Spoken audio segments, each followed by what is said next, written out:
காட்ட தாமதம் வேண்டாமம்மா.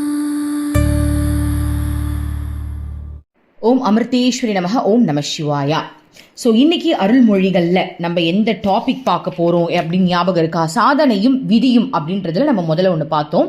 அதாவது ஒரு பக்தர் பைக்கில் போயிட்டு இருக்கும்போது மிகப்பெரிய ஆக்சிடென்ட் நடந்திருக்கு. ஆனால் அவருக்கு உடம்புல பெரிய பாதிப்பு, பெரிய அடி எதுவுமே இல்லாமல் அம்மா அப்படியே தூக்கி புல்தரையில் போட்டாங்க அப்படின்றத நம்ம பார்த்தோம் இல்லையா? ஸோ அந்த பக்தருடைய அனுபவங்களை சொல்லிட்டு இருக்கும்போது அங்கே இருக்கிற பிரம்மச்சாரிகளுக்கு சில கேள்விகள் வருது. அதை பற்றி தான் அம்மா நம்மளுக்கு சொல்லி கொடுத்துட்ருக்காங்க. அதில் இந்த வாட்டி பார்க்க போகிறது என்ன அப்படின்னா, அம்மாவும் நம்மளும் எவ்வளோ நெருக்கமானவங்க. இதுக்கு முன்னாடியே நம்மளுக்குலாம் அம்மாவை தெரியுமா, இல்லை இப்போ தான் நம்ம ஃபஸ்ட் டைம் அம்மாவை பார்க்குறோமா அப்படின்ற கேள்விக்கெல்லாம் இதில் நம்மளுக்கு பதில் வரப்போகுது. ஓகேவா? சரி, என்னன்னு பார்ப்போம். விதியை பற்றிய கேள்வி கேட்டவர் மீண்டும், அம்மா, இந்த பக்தர் உங்கள் அறிவுரைகளை அப்படியே கடைபிடித்தார், அது அவர் அருள் பெற வழி செய்தது என்று நீங்கள் சொன்னீர்கள். ஆனால் சிலருக்கு இது போன்ற அதிசயங்கள் உங்களை சந்திப்பதற்கு முன்னரே நிகழ்ந்துள்ளன. நான் அப்படிப்பட்ட பல சம்பவங்களை கேட்டு உள்ளேன். அவர்கள் குடும்பத்தில் உள்ளவர்களோ அம்மா அவர்களை காப்பாற்றியதாக சொல்கிறார்கள். அவர்கள் எல்லாம் அம்மாவை பார்க்காதவர்கள். இது போன்ற சம்பவங்களில் நீங்கள் அவர்களுக்கு எந்த அறிவுரையும் வழங்கவில்லை.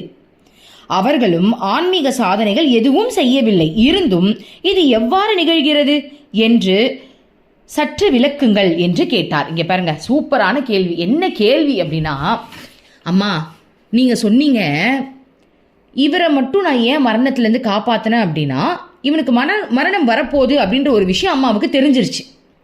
ஸோ தர்ஷனத்துக்கு வரும்போது அம்மா அவரை கூப்பிட்டு சொல்லிட்ட, ஒரு ஆபத்து வரப்போது, நீ நிறைய நாமஜபம் சொல்லணும், இன்னும் ஸ்பிரிச்சுவல் ப்ராக்டிஸை நீ இன்க்ரீஸ் பண்ணணும், கடவுளுடைய சிந்தனையில் நீ எப்போவுமே இருக்கணும்னு அம்மா சொல்லிட்டேன்.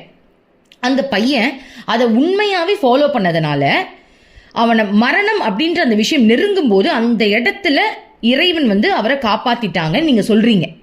ஸோ அவர் இந்த மரணத்திலிருந்து தப்பிச்சதுக்கு அவருடைய அந்த உழைப்பு இருக்கு இல்லையா, அந்த கடவுள் மீது செலுத்தின பக்தி இருக்கு இல்லையா, அதுதான் காரணம் நீங்கள் சொல்கிறீங்க. ஆனால் உங்களை பார்க்க வரதுக்கு முன்னாடியே சில பேருக்கு இதே மாதிரி அதிசயங்கள் நடக்குது. அவங்க எந்த ஒரு ஸ்பிரிச்சுவல் ப்ராக்டிஸும் பண்ணலை, நீங்கள் யாருன்னு கூட தெரியாது. எப்படிமா அவங்களுக்கு நடக்குது? இப்போ இவருக்கு சொன்னீங்க, இவர் பண்ண ஸ்பிரிச்சுவல் ப்ராக்டிஸ் தான் அவரை காப்பாத்துச்சுன்னு சொன்னீங்க. ஆனால் சில மக்களுக்கு நீங்கள் யாருன்னே தெரியாததுக்கு முன்னாடி இந்த மாதிரி அதிசயம் நடக்குதே. எக்ஸாம்பிள் சொல்லணும்னா, ரீசெண்டாக எனக்கு தெரிஞ்சவங்க ஆசிரமத்தில் இருக்கும்போது ஒருத்தவங்களுடைய அம்மாவுக்கு, ஒருத்தவங்களை பார்த்துருக்காங்க, அந்த பையனுடைய அம்மாவுக்கு அம்மா கனவுல போய் தன்னுடைய எப்படி சொல்கிறது, உடல் நோயை குணப்படுத்தியிருக்காங்க. கனவுல போய் பார்த்துருக்காங்க அவங்கள. ஸோ அவங்களுடைய உடல் நோய் உடனே குணமாயிருக்கு. அதுக்கப்புறம் தான் அவங்க அம்மாவை நேரில் பார்க்குறாங்க. ஸோ இந்த மாதிரி விஷயங்கள்லாம் நடக்குது இல்லைம்மா. அவங்க எந்த சாதனையுமே செய்யலையே, அவங்களுக்கு மட்டும் எப்படி நடக்குது? இவருக்கு மட்டும் இவர் ஸ்பிரிச்சுவல் ப்ராக்டிஸ் பண்ணதுனால தான் நான் காப்பாற்றினேன்னு சொல்கிறீங்க. ஆனால் இதெல்லாம் எதுவுமே பண்ணாமல் உங்களை பார்க்கவே இல்லாதவங்களே நீங்கள் காப்பாற்றிருக்கீங்களே, அது ஏன் அப்படின்னு கேட்குறாங்க. அதுக்கு அம்மாவுடைய பதில் என்ன அப்படின்றத பார்க்கலாம். அம்மாவை சந்திப்பதற்கு முன்னரே சிலருக்கு இது போன்ற அனுபவங்கள் ஏற்பட்டு உள்ளன என்பது உண்மையே. மகனே, இந்த பிறவியில் யார் யாரெல்லாம் அம்மாவுடன் தொடர்பு கொண்டுள்ளார்களோ அவர்கள் எல்லாம் இதற்கு முற்பிறவிகளிலும் அம்மாவுடன் இருந்தார்கள் என்பதை மறந்துவிடக்கூடாது. அப்ப நம்மெல்லாம் யாரு? இதுக்கு முன்னாடி பிறவியிலேயே அம்மா கூட இருந்திருக்கோம். அதனால தானே இந்த பிறவியில் அம்மா கூட இருக்கும். அது அம்மாவே சொல்றாங்க. உனக்கு இந்த பிறவி மட்டும்தான் தெரியும். அதனால் இந்த பிறவியில் அம்மாவால் காப்பாற்றப்பட்டவர்களுக்கு அம்மாவை இதற்கு முன் தெரியாது என்று நினைக்கிறாய். ஆனால் இவர்கள் அனைவரும் இதற்கு முன்பே அம்மாவுடன் இருந்தவர்கள். எனவே இந்த அனுபவங்கள் எல்லாம் அம்மாவுடன் தொடர்பு ஏற்படுவதற்கு முன்னையே நிகழ்ந்தன என்று சொல்ல முடியாது. அம்மாவுடன் முன் பிறவியில் ஏற்பட்ட தொடர்பு யாருக்கும் தெரியாது, நினைவும் இருக்காது. ஒவ்வொருவரும் எப்போதும் அம்மாவை சந்திக்க வேண்டும் என்பதற்கெல்லாம் ஒரு குறிப்பிட்ட நேரம் உண்டு. சிலர் முன்னாலேயே வந்து விடுகிறார்கள், சிலர் தாமதித்து வருகிறார்கள். ஆனால் அம்மாவின் குழந்தைகள் ஒவ்வொருவரும் எப்போதும் அம்மாவுடன் தான் இருக்கிறார்கள். அவர்கள் வெவ்வேறு சமயங்களில் அம்மாவிடம் வருகிறார்கள். சிலர் அம்மாவை பற்றி யார் மூலமாவது கேள்விப்படலாம். சிலர் அம்மாவின் புகைப்படத்தை பார்த்துவிட்டு வரலாம். சிலர் கேசட்டில் அம்மாவின் பஜனையை கேட்டுவிட்டு வரலாம். சிலர் அம்மாவின் குழந்தைகளின் யாரையாவது பார்த்துவிட்டு வரலாம். சிலருக்கு அம்மாவை நேரடியாக எங்காவது பார்த்த பிறகுதான் தங்களுக்கு அம்மாவுடன் இருக்கும் உறவு பற்றி நினைவுக்கு வரும். அம்மாவை சந்திப்பதற்கு முன் என்று சொன்னாயே, அந்த பேச்சே கிடையாது. அம்மாவின் எல்லா குழந்தைகளும் அம்மாவை முன்னரே சந்தித்துள்ளார்கள். பலரும் இதை உணராவிட்டாலும் அம்மாவின் பாதுகாப்பு எப்போதும் அவர்களுக்கு உண்டு. சென்ற பிறவிகளில் செய்துள்ள முறையான சாதனையின் காரணமாக அவர்கள் இப்போது கடவுளின் அருளை உணர்கிறார்கள். இந்த பிறவியில் அவர்கள் குருவின் உபதேசங்களை சரிவர கடைபிடிக்காவிட்டால் கூட சென்ற பிறவிகளில் அவர்கள் செய்துள்ள புண்ணிய கர்மாக்களின் விளைவாக கடவுளின் கிருபை அவர்களுக்கு கிடைக்கும். பாருங்க, அம்மா என்ன சொல்றாங்க, உனக்கும் எனக்கும் உள்ள தொடர்பு இந்த பந்தம் இல்லை, பல பந்தங்களா அது தொடரக்கூடியது.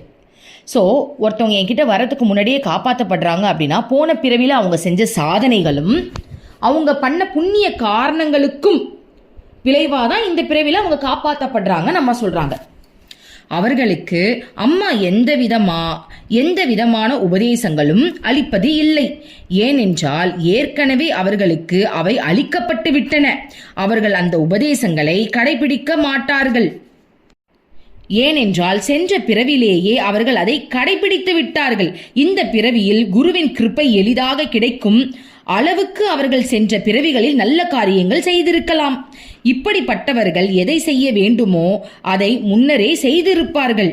பாருங்க என்ன சொல்றாங்க பாருங்க. இப்ப யாராவது இப்படி காப்பாற்றப்படுறாங்கன்னா அவங்களுக்கு புதுசா அம்மாவுடைய உபதேசம்லாம் தேவை கிடையாதான். அதுக்கு முன்னாடியே அந்த உபதேசங்களை கேட்டு அதை பண்ணியிருப்பாங்களாம். அதனாலதான் இந்த பிறவியில் ஏதாவது பாதிப்புனா அவங்க உடனே காப்பாற்றப்படுறாங்களாம். இப்போது அவர்கள் அந்த பலனை அனுபவிக்கும் நிலையில் இருக்கிறார்கள். பாருங்க, எல்லாம் பண்ணி முடிச்சதுனால பலனை அனுபவிக்கிற ஸ்டேட்ல தான் அவங்க இருக்காங்களே தவிர்த்து புதுசா உபதேசம் அம்மா சொல்லி அதை ஃபாலோ பண்ணணும்னு அவங்களுக்கு அவசியம் இல்லையா. ஆல்ரெடி அதை ஃபாலோ பண்ணி முடிச்சு வெறும் பலனுக்காக தான் காத்துக்கிட்டு இருக்காங்கன்றாங்க அம்மா. ஏனென்றால் கர்மத்திற்கு பலன் நிச்சயம் கிடைத்தே ஆக வேண்டும். ஒரு குறிப்பிட்ட நேரத்தில் ஒருவனுக்கு அவனது நற்காரியங்களின் பலனை கொடுக்க வேண்டும் என்று ஒரு மகான் முடிவு செய்து விட்டால் அது நடந்தே தீரும். கர்ம பலனை அளிப்பவர் குருவே ஆவார். அதை எப்போது கொடுக்க வேண்டும் என்பது அவருக்கு தெரியும். பாருங்க, இது ரொம்ப முக்கியமான பாயிண்ட்ப்பா. அதாவது உன்னுடைய கர்ம வினைகள் இருக்கு இல்லையா, நல்லது கெட்டது இருக்கு இல்லையா, அதோடைய புண்ணிய பலன்கள் இருக்கு இல்லையா, அத குரு இருக்கிறவங்களால இப்ப அந்த மாதிரி விஷயத்துல இருக்கிறவங்களுக்கு குரு இருந்துட்டாங்கன்னு வச்சுக்கோங்களேன், அது சரியான இடத்துல அம்மா பயன்படுத்திடுவாங்க. இந்த இடத்துல இந்த புண்ணியம் கொடுக்கணும், அவனை காப்பாற்றணும்னு நம்ம முடிவு பண்ணிட்டாங்கன்னா அதை யாராலையும் தடுக்க முடியாது. ஆனா குரு இல்லாதவங்களுக்கு அந்த புண்ணியம் எப்படி நடக்கும் அப்படின்னா எங்க நடக்கணுமோ விதிப்படி நடந்துரும். ஆனா குரு இருக்கிறவங்களுக்கு விதியவே மாற்றக்கூடிய சக்தி இருக்குன்றதுனால அந்த புண்ணியம் இங்க நடக்க வேண்டாம், உனக்கு மிகப்பெரிய ஆபத்து வருது, இந்த புண்ணியத்தை அதுல போட்டு அதை உன்னை காப்பாத்துறன்ற அளவுக்கு ஒரு சூப்பரான டெக்னிக்கை யூஸ் பண்ணி நம்மளை அடுத்த நிலைக்கு உயர்த்துவாங்க குரு. பாருங்க, அடுத்தது, நீ வாழ்க்கையில் ஒரு சிறு பகுதியை மட்டுமே காண்கிறார். ஒட்டு மொத்தமாக பார்க்கும்போது இப்பிறவி ஒரு ஜீவனின் வாழ்க்கையில் ஒரு சிறு துளி மட்டுமே ஆகும் என்பதை நினைவில் வைக்க வேண்டும். பாருங்க, இந்த பிறவியை மட்டும் நீ பார்க்கறதுனால இது ரொம்ப பெருசா உனக்கு தெரியுது, பட் அப்படி இல்லை. நீ ஒட்டு மொத்தமாக பார்க்கும்போது இந்த பிறவின்றது ஒரு சிறு துளி மட்டுமே அப்படின்றாங்க. இந்த சிறிய பகுதியை வைத்துக்கொண்டு எதையும் எடை போடக்கூடாது. அது மட்டுமல்ல, நீங்கள் ஒரு மகானை அவரது வெளிப்படையான செயல்களை வைத்தே எடை போடுகின்றீர்கள். அது தவறு. அது மகான் கடந்த கால, நிகழ்கால, வருங்காலம் என 3 காலங்களையும் அறிபவர். எனவே ஒரு மகானை உங்களால் எந்த விதத்திலும் எடை போட முடியாது.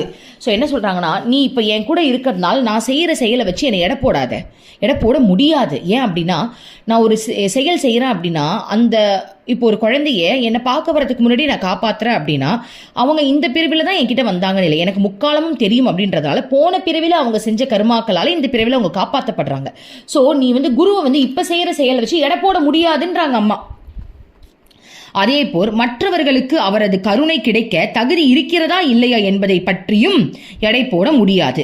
குருவின் உபதேசங்களை கடைபிடித்து விட்டால் அதற்கான பலன் தானே கனிந்து வரும். பாருங்க, குருவோட உபதேசத்தை நீ ஃபாலோ பண்ணிட்ட அப்படின்னா அதற்கான பலன் அதுவே கனிஞ்சு வரும்ன்றாங்க. ஸோ ஃபாலோ பண்றது தான் இங்க முக்கியம்.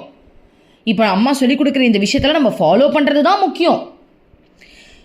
ஒரு விதத்தில் சொன்னால் அது அம்மா உங்களுக்கு திருப்பி அளிக்க வேண்டிய கடனே ஆகும். பாருங்க, நான் அம்மாவோட உபதேசங்களை நம்ம ஃபாலோ பண்ணிட்டோம் அப்படின்னா அம்மா நமக்கு அதற்கான பலனை கொடுக்கணுன்றதை எப்படி சொல்றாங்க அப்படின்னா, நான் ஒரு கடன் கொடுக்கணுன்ற அளவுக்கு அந்த விஷயத்தை நான் உனக்கு கொடுத்தே தீரணும்னு அம்மா சொல்றாங்க. எந்த அளவுக்கு அம்மா இறங்கி சொல்றாங்க பாருங்க. அம்மா சொல்ற உபதேசங்களை நம்ம ஃபாலோ பண்ணிட்டோம் அப்படின்னா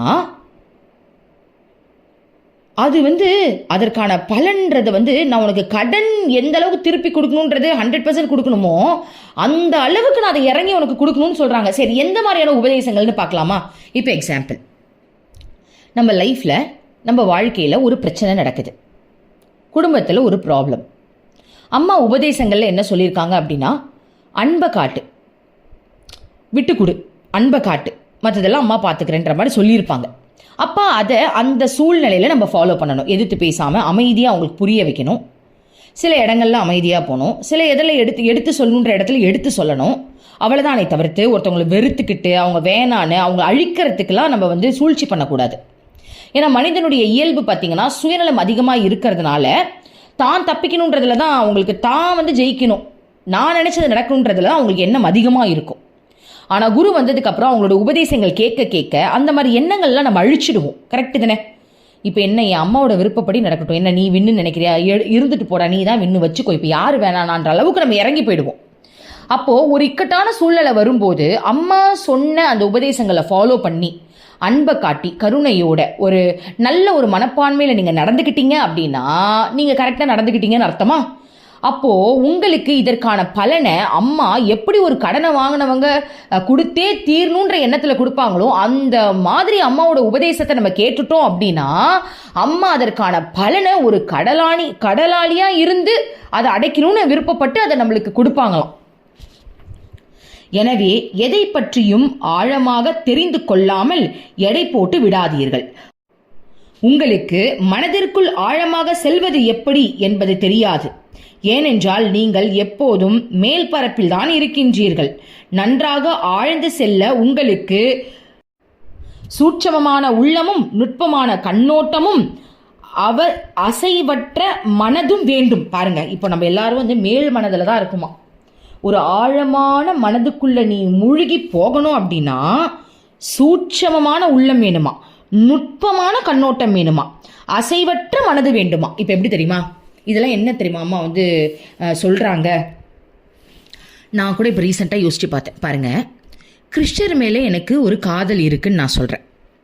இது என்னுடைய மேல் மனம் சொல்லுது. அது என்ன படுது, பெருமைப்படுது, சந்தோஷப்படுது. கடவுள் மேலே எனக்கு காதல் வந்துருச்சுன்னு அதுக்கு அந்த விஷயம் வரும்போது அதுக்கு ஒரு பெருமை வருது, ஒரு சந்தோஷம் வருது, எல்லாமே கிடைச்சிருச்சேன்னு வருது. ஸோ இது எல்லாமே எதுக்கு அடியில் வருதுன்னா சுயநலம் அப்படின்றதுக்கு அடியில் தான் வருது. என்ன, ஒரு காதல் வேணும்னு நினச்சோம், கிடச்சிருச்சு. அதுவும் அவன் அழகாக இருக்கும்னு நினச்சோம், அதுவும் கிடச்சிருச்சு. ஹீரோவாக இருக்கும்னு நினச்சோம், கடவுள் தான் ஹீரோ, கடவுளே கிடச்சிட்டாரு, இதுக்கு மேலே ஹீரோ எங்கே இருக்கார்? அப்போது என்னுடைய சுயநலமான ஒரு விஷயத்துக்கு தீனி போடும்போது என்னுடைய சுயநலம் தான் அதில் தீருதை தவிர்த்து அதில் இருக்கிற உண்மை ஆழம் நமக்கு எப்போ வரும் அப்படின்னா அம்மா சொன்ன மாதிரி நுட்பமான மனது நம்மளுக்கு வரும்போது தான் அதில் இருக்கிற நுட்பம் நம்மளுக்கு புரிய வரும். ஸோ ஸ்டார்டிங் ஸ்டேஜில் எனக்கு கிருஷ்ணா மேலே அன்பு இருக்கும் போது எனக்கு இவ்வளோ பெருமை இருந்துச்சு, கர்வம் இருந்துச்சு. ஆனால் இன்னைக்கு அம்மா சொல்லி தந்து அந்த நுட்பத்துக்குள்ளே இறங்கும் போது என்ன ஃபீல் தெரியுமா வருது? ஏன், கிருஷ்ணர் அழகாக இருந்ததுனால தான் அவர் மேலே காதல் இருக்கோ? அப்போ அவர் அசிங்கமாக இருந்தார்னா காதல் வராதா? அப்போ அது உண்மையான காதல் இல்லை தானே? கிருஷ்ணா, எனக்கு உண்மையில உண்மையான காதல் இருக்காடா?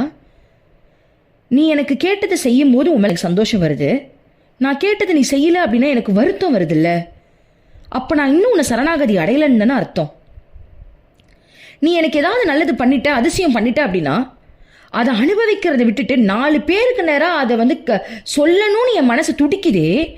அப்போது இன்னும் நான் சுயநலமாக என்னுடைய பக்திக்கான பலன் கிடைச்சிருச்சு நான் 4 பேர்கிட்ட பெருமை தானே பேசிக்கிட்டு இருக்கேன். நீ பண்ணதை நினச்சி நான் சந்தோஷப்படலை தானே. என் பக்திக்கான பலன் நினச்சி என்னுடைய சுயநலமான எண்ணத்தை போட்டு தானே அதை நான் யோசிக்கிறேன். கிருஷ்ணா, உண்மையாகவே நான் லவ் பண்ணுறேனா கிருஷ்ணா உன்னை? தூய்மை எனக்கு இல்லை தானே. நான் தூய்மை இல்லாமல் தானே உன்கிட்ட இருக்கேன். தூய்மையான நீ கிடைச்சிட்ட நான் எவ்வளோ சந்தோஷப்பட்டேன். ஆனால் தூய்மையே இல்லாத நான் உனக்கு கிடைச்சப்ப அதே சந்தோஷத்தோடு உன்னால் எப்படி கிருஷ்ணா பார்க்க முடியுது? அப்போ நீ எவ்வளோ பெரிய மகான், நான் இவ்வளோ அழுக்கு, எனக்கு இப்போதான் புரியுது தெரியுமா அப்படின்னு ஆராய்ச்சி பண்ணி உள்ள அலசி பார்க்குறோம் இல்லையா? இதான் அம்மா சொல்கிறாங்க. எப்போ உனக்கு நுட்பமான மனம் வருதோ, சுயநலமே இல்லாம ஒரு விஷயத்த உண்மையான தூய்மையோட உன்னால எப்ப பார்க்க முடியுதோ அப்பதான் மகான்கள் செய்யற செயலை கொஞ்சமாவது உனக்கு புரிஞ்சுக்க முடியும். ஆனா உன்னுடைய மனம் ஆல்ரெடி தூய்மை இல்லாம இருக்கு. அதற்கான காரணம் சுயநலம். உனக்கு என்ன நடந்தாலும் கடவுள் அதை பிச்சை போட்டிருக்காருன்றதை தாண்டி அதை பெருமையா வெளில சொல்லணுன்ற எண்ணம் உனக்கு வருது இல்லையா? அதுலயும் உனக்கு சுயநலம் ஊடுருவி இருக்கு. உன்னுடைய சுயநலம் அதிகமா இருக்கிறதுனால உன்னுடைய மனம் நுட்பமா உள்ள போகிறது இல்லை.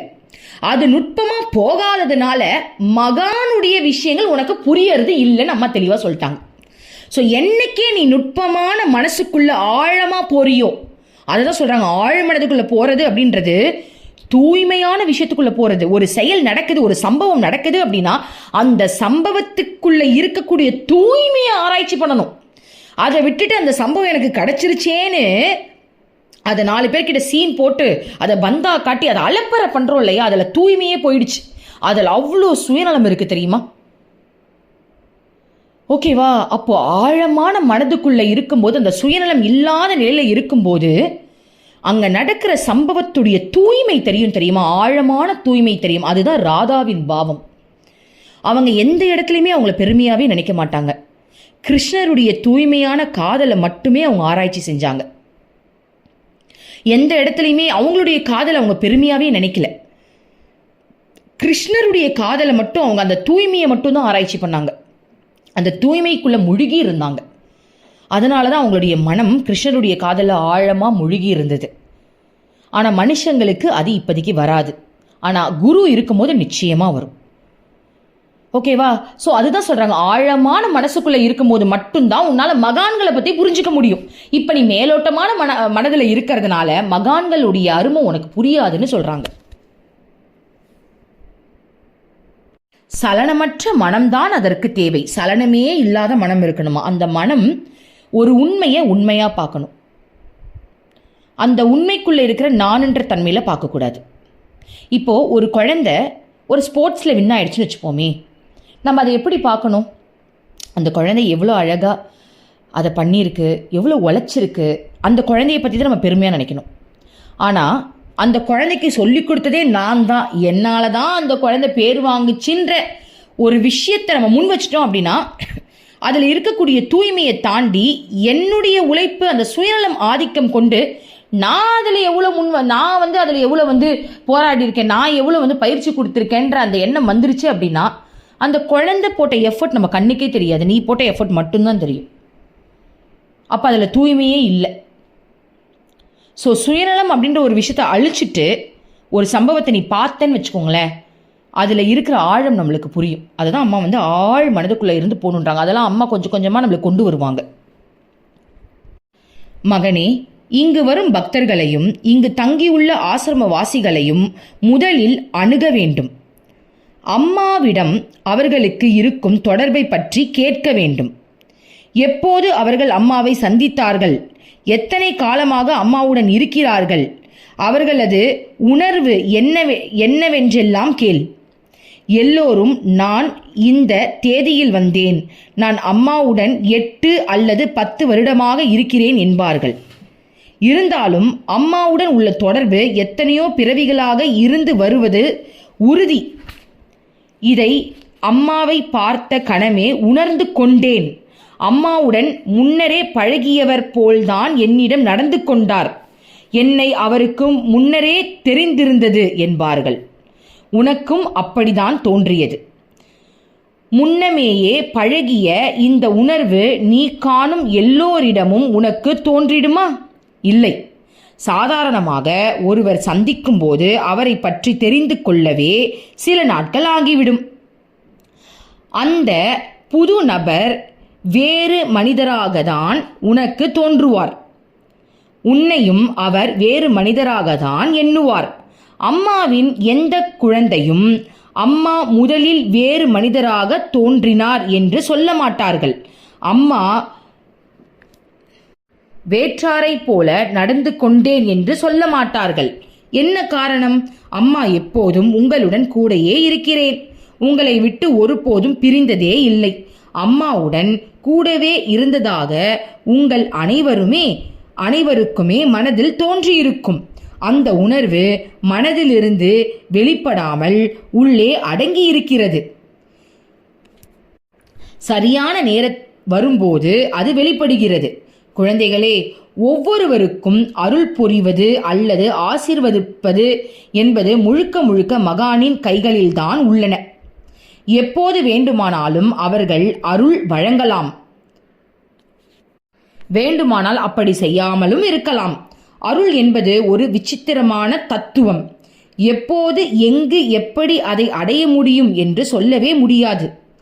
அருளை பொறுத்தவரை மனிதனின் கண்களுக்கு தவறாகி விடுகின்றன. ஒரு மகான் நினைத்துவிட்டால் எந்த விதமான ஆத்ம சாதனையும் செய்யாத ஒரு மனிதனுக்கு கணம் பொழுதில் ஆத்ம சாட்சா்காரத்தை வழங்கிவிடலாம். தீவிரமான பல வருடங்கள் சாதனை செய்து வரும் ஒருவனுக்கு ஆத்ம சாட்சா்காரம் அவர்கள் அளிக்காமலும் இருக்கலாம். தகுதி வாய்ந்த ஒரு சாதகனுக்கு ஒரு குரு அருள் புரியாமல் இருந்து விடுவார் என்பது அம்மாவின் கருத்தல்ல. அருள் புரிவது, அருள் புரியாமல் இருப்பது குருவின் கையில்தான் இருக்கிறது என்பதையே அம்மா வலியுறுத்த விரும்புகின்றேன். வாழ்நாள் முழுவதும் ஏங்கிக் கொண்டு இருந்த ஒருவரது ஆசை நிறைவேறுமாறு மகால் எளிதில் ஆசீர்வதிக்க முடியும். எந்த தகுதியும் நற்குணங்களும் இல்லாத ஒருவனுக்கு மகான் ஏன் அருள் புரிய வேண்டும் என்று ஆராய்ந்தோமானால் நம்மால் அந்த காரணத்தை கண்டுபிடிக்கவே முடியாது. இது இறுதி வரை ஒரு புதிராகவே இருக்கும். ஏனென்றால் நம்மால் அறிவுக்கு அப்பால் செல்ல முடியாது. சில நேரங்களில் அதற்கு காரணமே இருக்காது. குரு அப்படி நடக்க வேண்டும் என்று சங்கல்பம் செய்கிறார். எனவே குருவின் கருணையை பெற அழுது பிரார்த்தனை செய்யுங்கள். என்ன நடந்தாலும் குருவின் திருவடிகளை கெட்டியாக பிடித்துக் கொள்ளுங்கள். தரிசனம் தொடர்ந்து நடந்தது. மக்கள் அம்மாவிடம் சென்று அவரது அன்பான அரவணைப்பில் மூழ்கி தங்கள் இதயங்களை திறந்து கவலைகளை எல்லாம் அம்மாவிடம் கொட்டினர். பக்தர்களில் சிலர் சம்சார துக்க என்ற பாடலை பாடினர். ஸோ பார்த்தீங்களா, அம்மா இதில் முக்கியமான விஷயம் சொல்லியிருக்காங்க. என்ன தெரியுமா? மகான்கள் கையில் தான் எல்லாமே இருக்குது. மகான் யாரு? அம்மா தான் அந்த மகான். இறைவனுடைய அவதாரமே மகான். மகான்கள் கையில் தான் எல்லாமே இருக்குது. நம்ம முழுமையான சரணாகதி அடைஞ்சு கண்ணீர் விட்டு பிரார்த்தனை செஞ்சுட்டோம் அப்படின்னா சத்தியமாக அம்மா கொடுக்க வேண்டியதெல்லாம் கொடுத்துருவாங்க. இதெல்லாம் என் லைஃப்பில் நிறைய நடந்திருக்கு. நான் எப்போல்லாம் அழுது உருகிறனோ அம்மா எனக்கு ஸ்பெஷலாக ஒரு விஷயம் பண்ணியிருக்காங்க. எப்பெல்லாம் வந்துட்டு நான் அழாமல் அப்படியே ஏதோ எப்படி சொல்கிறது, பக்தி இல்லாமல் தெரிஞ்சுக்கிட்டு இருக்கணும், அப்போல்லாம் எனக்கு நல்ல அடியும் விழுந்திருக்கு. மகான்கள் நினைச்சா என்ன வேணாலும் பண்ண முடியும்னு அம்மா சொல்லிட்டாங்க. இதுக்கு மேலே சொல்றதுக்கு ஒன்றுமே இல்லை. அதனால யாரெல்லாம் இன்னும் குருவை பார்க்காம இருக்கீங்களோ தயவு செஞ்சு பிடிச்சிருங்க. குரு கிட்ட தீட்சை வாங்கிட்டீங்க அப்படின்னா மட்டும்தான் உன்னுடைய ஆத்மா பிறந்ததுக்கான ஒரு விஷயத்தையே அடைஞ்சதுன்னு அர்த்தமா. அந்த தீட்சை வாங்கும் போதே எழுதியிருப்பாங்க, இவ்வளோனா நம்ம பிறக்கவே இல்லையா, அம்மா கிட்ட தீட்சை வாங்கும் போது தான் நம்ம பிறந்தோன்னு அர்த்தமா. தீட்சை வாங்குறதுக்குலாம் காசெல்லாம் கிடையாது. அம்மா ஓசி தான் என்றைக்குமே. நம்ம டிராவல் பண்ணுற காசு தான். அம்மா கட்டி பிடிக்கிறது ஓசி, சாப்பாடு போடுறது ஓசி, தீட்சை கொடுக்கறது ஓசி. ஏன்னா அவன் நம்மளை பெத்த பிள்ளைக்கு காசு வாங்கிய அம்மா பால் கொடுப்பாங்க. அந்த மாதிரி தான். வேணும்னா தங்குவோம் இல்லையா, அதுக்கு மட்டும் ஒரு நாளைக்கு 200 நம்ம ரூமுக்கு கொடுப்போம், அவ்வளோதான். வேறு எதுவுமே எங்களுக்கு காசு கிடையாது. நம்ம ட்ராவல் பண்ணுற காசு தான். ஏன்னா நம்ம கொல்லம் அங்கேருந்து போகிறோம் இல்லையா, அமிர்தபுரி ஆசிரமம் போகிறோம் இல்லையா, அந்த ட்ராவலுக்கு தான் நம்ம காசு, வேறு எதுக்குமே காசு இல்லை. இப்படிப்பட்ட தெய்வம் நம்மளுக்கு மகானம் வந்திருக்குன்னா இந்த ஆப்பர்ச்சுனிட்டியை மிஸ் பண்ணலாமா? ஸோ எல்லாரும் அம்மாவை போய் பார்த்துருங்க. ஓம் அமிர்தேஸ்வர நமः. ஓம் நம சிவாயா. மனமே உனக்கு சொந்தம், ஒருவரும் இல்லை என்ற உண்மையை ஒரு நாளும் நீ மறந்திடாதே.